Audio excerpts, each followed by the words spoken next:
2000 টাকা লাভ পাইতো। ও যদি চলে যায় তাহলে ওই 100 করে সবাই পাইলো, তাহলে তার লাভের আসলে যেখানে হইলো 2000 ওখানে 100 বাড়লো। তাহলে আপনি কেন বিক্রি করতে চান? এটা তো সদস্যদের লস।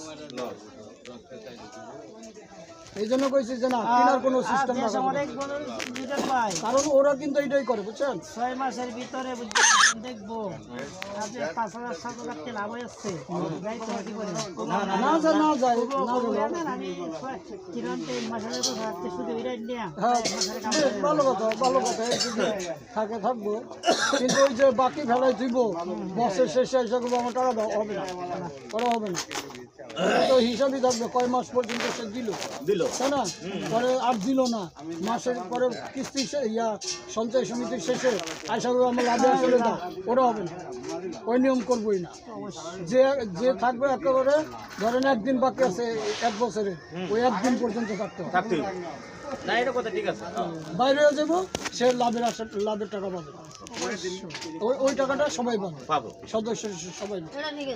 তাহলে তুমি কেন আমি একজনের ক্ষতি করবা? তুমি কিনলে তো লাভের টাকাটা তুমি পাবে, আমরা তো পাইতেছি না, লিটন তো পাইতেছে না, কায়েম তো পাইতেছে না।